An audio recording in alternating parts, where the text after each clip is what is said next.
If you've ever hit tough financial times, you've likely considered making a very tough call to file for bankruptcy. If that is the case, you've probably talked to everybody about it, except perhaps the person you need to talk to about it, a bankruptcy attorney who knows the law, knows the myths, knows the facts, and can get you on the right road to a brighter new start with your life.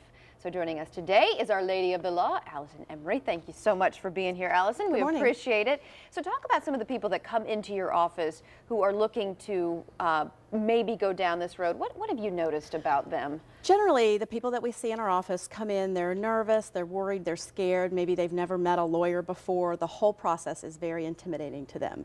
Most of the time, what people say to us is, I've paid my bills all my life. You know, I had a huge credit score and, you know, I'm a responsible human being. I just, you know, I lost my job and I couldn't pay for anything anymore and I hate to do this. I don't want to be here. But the fact is, there just aren't any other alternatives. And so most of the time, these are good people who are going through hard times that just need some help and some relief. Yeah, in this tough economy, you know, just unforeseen circumstances just happen to knock at their door and they don't really know what to do. And you've also said that you've seen some people who have said, gosh, I wish I would have come in sooner, but they didn't because the process can be so intimidating. Well, and many times that's what keeps people away, is the process of actually examining your finances and examining where you are.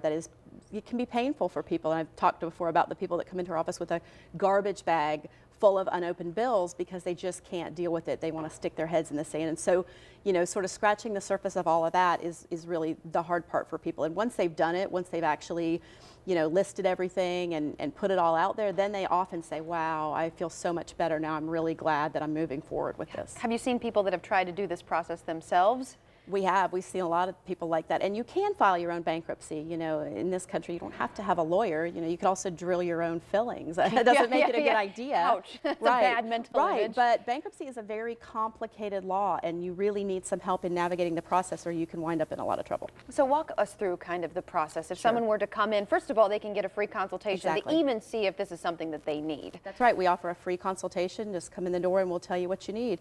But the process for filing bankruptcy, what I want to talk about is a Chapter 7, and that's the simple chapter of bankruptcy. There's several other chapters that may be more appropriate for some people, but your basic average bankruptcy is a Chapter 7. And the way that works is once we've assessed your, you know, where you are and what your needs are and decide you're a good candidate, then we give you a questionnaire. It's lengthy, and like I said, sometimes that's the hard part, but we can pull your credit for you. You know, we can go through public records and try to identify things that need to be listed. When you give us back the questionnaire, then we put it into our computer and it spits out about 45 pages for you to review and sign.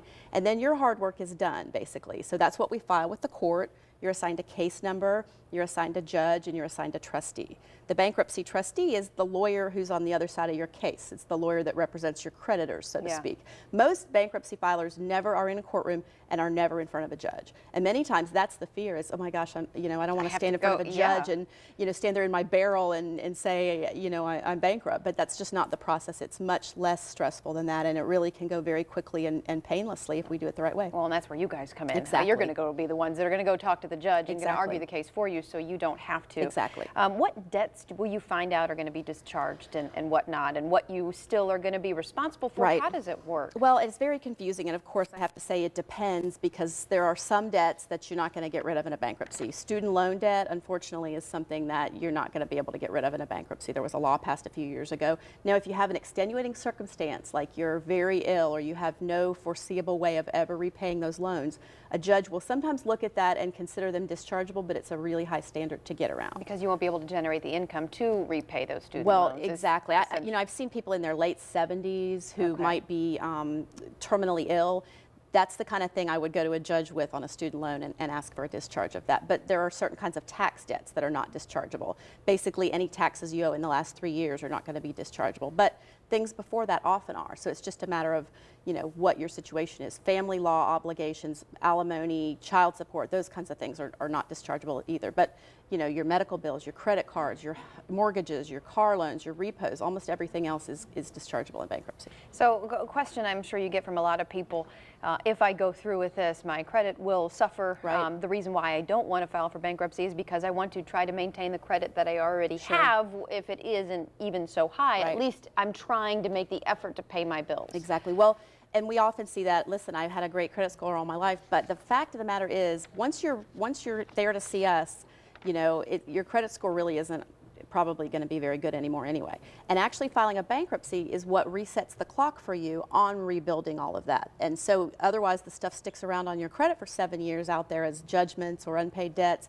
The bankruptcy kind of wipes it all clean and lets you start fresh. And you can actually get a mortgage again within a year to 2 years of filing bankruptcy. Many people are getting credit card offers before their cases are even discharged. Not, we don't recommend you go out and get yourself a bunch of credit cards. Right, right. But the rebuilding process, we often see people back in the high 6s within a year of their credit score, high 600s within a year of filing bankruptcy. So it's really not, the absolute end all of your credit forever and ever.